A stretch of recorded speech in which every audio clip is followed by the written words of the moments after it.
કરવું હોય તો મને કહેજે, હું ગમે તે છેડો અડાડીને તને હું છૂટું કરી દઈશ. કારણ કે 80 લાખ મળતા હોય ને બધા 80 લાખમાં તને 28,000 રૂપિયા વ્યાજ આવે બરાબર. 28,000 તારું ઘર બી ચાલે ને બીજો ધંધો બી તું સેટ કરી શકે. અને એવું નથી આપણા હાથમાંથી આ વાત જતી રહી. નેક્સ્ટ ટાઈમ આપણે પાછા પડીશું અંદર, પાછા 5 કરોડ લઈશું. શું લે ગભરાઈ જતું? પહેલી વારમાં 70-80 મળતો લઈને છૂટો થઈ જાય. હું તને સારા માટે કહું છું, મારે કશું લેવાનું નહીં તાજુ. કરોડ આલે ને તોય મારે પાછું નહીં ખેંચવું. એ તો સમજો વાતને જિગ્નેશભાઈ. તો તારી ઈચ્છા. બાકી અત્યારે જો આ ટાઈમ જે છે ને તારો એ તાર રૂપિયા બની જશે તારા. અને પાછળ એવું નથી, પાછળ 5 વર્ષ પછી પાછી બીજી આવવાની જ છે. એમાં આપણે પાછા કૂદીશું. આપણે રૂપિયા હોય ને તો તાકાતથી કૂદે. અત્યારે આપણે રૂપિયા નથી સમજતું. બાકી તારી ઈચ્છા. મારે યાર એક ઈચ્છા. બાકી જો એના 80 લાખ આવે ને, એના 80 લાખ આવે ને કે 70 કે 50 જે બી આપતો હોય તને, એ અત્યારે તું 5 વર્ષ સેવિંગ કર ને, પછી આપણે તાકાતથી લડીએ તો આપણે 10 કરોડ બી માગી શકીએ. મને 2-3 જણાએ આવી સલાહ આપી, તારું નામ મેં કોઈ નહીં આપ્યું. મને કે અત્યારે પૈસા આવતા હોય તો બસ ખેંચી જ લેવાય. બધા રૂપિયા બનાવવા માટે આમાં પડે છે. અને સમજી લે મારી વાત સાંભળ, તું બીજેપીનું જ આમાં શું છે વર્ચસ્વ વધારે છે. કારણ કે હિન્દુત્વ માટે કામ એને કર્યું છે. મારા વોર્ડની અંદર હોભળો મારી વાત. મારા વોર્ડની અંદર અત્યારે હાલ મહેસાણા વોર્ડ નંબર 11 ની અંદર હું અત્યારે હાલ છેલ્લા 3 થી 4 મહિનાથી કામ કરી રહ્યો છું. બરોબર છે ના? આટલું બધું જયારે સમજી લો ક્યારે બોલાતું ખબર છે? જયારે તમે જીતના ઉમેદવાર હો ને. અલ્યા ભાઈ મારી વાત સાંભળ. આ ઇમરાન ખેડાવાલા છે ને અમદાવાદમાં, એની સામે પેલો ઉભો હતો ને અમર પેલો છોકરો, ને જોરદાર રેલી કાઢી હતી. ભાઈને હવા હતી કે બીજેપી ની સામે ફાઇટ મારી દઈ, ના નીકળી. અને પેલો છે ને 6 કરોડ આવતો હતો, 6 કરોડ બી ગયા અને સીટ બી ગઈ. એના કરતા હું તને બે સલાહ આપું, એવું હોય તો રાત્રે શાંતિથી ફોન કર મને. 70-80 લાખમાં જો તારે વાત ના કરવી હોય તો મને કે હું કોકના થ્રુ તને વાત કરીને ઊંચું કરાવી દઉં. બોલ, 80 લાખ રૂપિયા બગા ઓછી કિંમત નથી. વિચારી લે તું, મને શાંતિથી કહેજે. મારે કોઈ લેવા દેવા નહીં તારામાં. હું તો તને એક બ્રાહ્મણ તરીકે સલાહ આપું છું. ભલે તાજો બાજ્યો હતો ને તો તાજો અત્યારે ઉભો રહેવા આવ્યો છું. પણ જો સમજી લે તારી લાઈફ બની જશે. તમારે પાછળ 5 વર્ષ પછી. પણ મારે તમને શું કહું છું, તમને લાગે છે કે પૈસાને લઈને વેચી જઈશ? તમને કોઈ અંગલ આટલા વર્ષોથી તમે મને ઓળખો છો. અલ્યા તું સમજતો નથી. પૈસા માટે જ આ બધા પોલિટિક્સમાં બધા ઘૂસે છે. જો હર્ષ સંઘવી જે છે એ શું છે? આ પોલિટિક્સ જ છે બધા. આપણે જે તું આ એન્ટ્રી કરી ને, એગ્નેશભાઈ શું હતા? કોંગ્રેસમાંથી બીજેપીમાં આવ્યા. એના પપ્પાએ 40 વર્ષ કામ કર્યું હતું. એગ્નેશભાઈ લાત મારતી હતી તરત જ. એ પૈસા માટે લાત મારી હતી. આ રૂપિયાનો ખેલ છે બકા. યજ્ઞેશ કાકા તમારા જોડે છે? ના, એ તો અલગ છે. હું તો બહાર ઉભો છું પેટ્રોલ ભરાવા. એવું છે? મારી વાત સાંભળ. જો તારી જિંદગીનો દસકો છે સમજી લે. 5 વર્ષ પછી આપણે છે ને 80 લાખ હોય ને એની જગ્યાએ આપણી જોડે 2 કરોડ થઈ ગયા. 2 કરોડ પછી તું ફાઇટમાં ને તો બીજા 10 આપણે પડાવી શકીએ. જિંદગી આમ જ ચાલશે. બાકી તારી ઈચ્છા બકા. બાકી જો આપણે હારી ગયા ને તો આ લોકો તને હેરાન કરીને જીવવા નહીં દે ને, અને તું હેરાન થઈ જઈશ. બાકી હું તને સારી સલાહ આપીશ કે 80 લાખ લઈને આપણે ઊભું થઈ જવાય. 80 લાખ એટલે બકા નાની છોડની કિંમત નથી. હું આખી જિંદગી નહીં કમાઈ શકું તો તું નહીં કમાઈ શકે.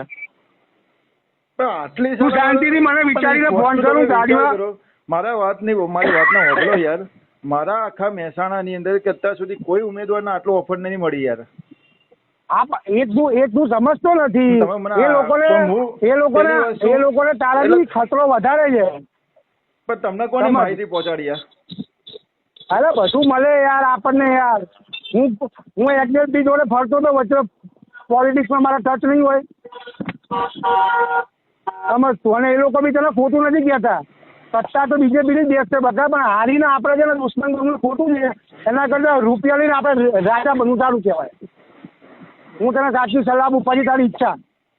તમારું બરોબર છે, પણ યાર મારું મન નહીં કહેતું એટલે હું નહીં કરું કઈ કોઈ બી સંજોગે હવે. અરે આ ગાંડા લક્ષ્મી ઘરે આવે ને તો મોઢું ધોવા ના જવાય. સમજો તું ભાઈ કેટલું પેટ્રોલ ભર્યું? 4000 રાખું. 4 લાખ પેટીએમ એક કરી લીધો બાપુ. અહીંયા હા કાકી બંધ કરી દે. હું તને સારી સલાહ આપું છું. બાકી તારી ઈચ્છા. તારે વાત ના કરવી હોય તો તારા ઘરે તને પૈસા આવી જશે. હું સેટિંગ કરાવી દઉં લે. બાકી જો આવો મોકો મને મળતો ને બધા તો હું જે આ મજૂરી કરું છું ને એના કરતાં બેઠા ખાઉં ઘરે. 38,000 રૂપિયા 28,000 રૂપિયા મહિને વ્યાજ કોને કીધું યાર? અને આપણે ધંધો કરીએ અલગથી. બોલ તારે કરવું હોય તો તું મને શાંતિથી ફોન કર, હું તને કરાવી દઈશ. અને આપણે 70-80 લાખ જે લોકો કહે છે ને તો આપણે એક દોઢે આપણે ખેંચાવડાવીએ અને આપી બી દેશે એ રે. બોલ, તું વિચારી લે, તારા મમ્મી પપ્પા જોડે તું વાત કરી લે. બાકી આમાં કેવું થશે ખબર છે કે જો હારી ગયા પછી બકા કોઈ તારો હાથ પકડવા કોઈ નહીં આવે. ભલે ને ગોપાલ ઇટાલિયા ગમે તે બકા મોટી વાત કરે એ કે લાઈફ ટાઈમ તને ખાવાનું પૂરું પાડે કે તને સપોર્ટ નહીં કરે. સમજી લેતી. હા, હું તને મારો અનુભવ કહું છું. હું તને આપણે હારી ગયા ને બકા પછી કોઈ હાથ પકડવા નહીં આવે. એના કે ઇટ ઇઝ બેટર કે 70-80 લાખની છૂટું થઈ જવાય. પણ હવે ફોર્મ પાછું ખેંચવાનું નથી આપણે. નેક્સ્ટ ટાઈમ છે ને આપણે આના કરે વધારે અત્યારે સુધી આપણે જો રૂપિયા નથી ને એટલે આપણે તૂટેલા છીએ. સમજી લેતી. અને આપણે એવું હોય ને તો એની જોડે આપણે એ તને બીજેપીમાં ટિકિટ આપવાનું ખેંચે જ ને એ લોકો તો ટિકિટ લઈ લઈશું આપણે બીજેપીમાં. મારે નહીં યાર, બોલો મારી વાત. હું યાર પોલિટિકલ માણસ નથી, તમે સમજો વાત ને. હું પોલિટિક્સમાં છું, મારી પોલિટિકલ માણસ નથી, બરાબર છે તારી વાત. પણ રૂપિયા લઈને બધા જિંદગીમાં ઊંચું આવી જવાનું. સમજી લે. બીજી વાર આપણે લડવું હોય ને તો આપણા ખિસ્સામાં 50 પેટી જોઈએ. સમજી લે તું. હું તને એમ કહેવા માંગુ છું. આપણે ક્યાં લાઈફ ટાઈમ એવું કીધું છે કે આપમાંથી અમે લોકો નહીં લડીએ. નેક્સ્ટ ટાઈમ પછી લડીશું આપણે. પછી રૂપિયા તો હોવા જોઈએ આપણા ખિસ્સામાં. એના રૂપિયા આપણે એને મારવાનો. બાકી તારી ઈચ્છા. હું તો તને સલાહ આપી, હું તો છૂટી જઈશ. વિચારીને મને કહે છે તારે કરવું હોય તો હું કરાવી દઈશ તને. બરાબર. રાત્રે તારા મમ્મી પપ્પાને બધાને વિચાર લે કે 70-80 ની ઓફર આવે એક્સેપ્ટ કરી લેવાય કે તો મને કહેજે, કરી જ લેવાય. હું તો કહું છું. બોલ. હલો. તું વિચારીને મને કે લોકોનું ના બર તારી જો હાર થઈ ગઈ ને બકા કોઈ ચા પીવડાવાય કોઈ નહીં આવે. આ મારા શબ્દ યાદ રાખજે તું. આ રૂપિયા હશે ને તો બધા પગે પડવા આવશે. તારી ઈચ્છા. સમજી ગયો. તારે વાત ના કરવી હોય તો મને કહેજે, હું તને સેવ પધારી દઈ અહીંયા બેઠા બેઠા. તને ઘરે પૈસા મળી જશે. બરાબર. તું તારે વિચારીને કે ના કરવું હોય તો વાંધો નહીં, અને કરવું હોય તો મને કહેજે, હું કરાવી દઈશ તને. હલો.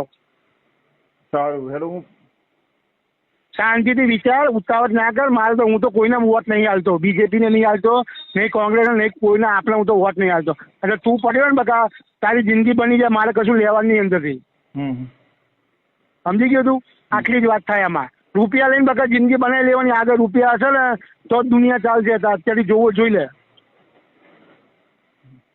બરાબર. 70-80 નું છે ને કોઈને ખાલી બેંકમાં વ્યાજ પૂછી લે કે 80 લાખ હોય મારી જોડે કેટલું વ્યાજ આવે કે દર મહિને કહીએ પૂછી લે જા ખાલી.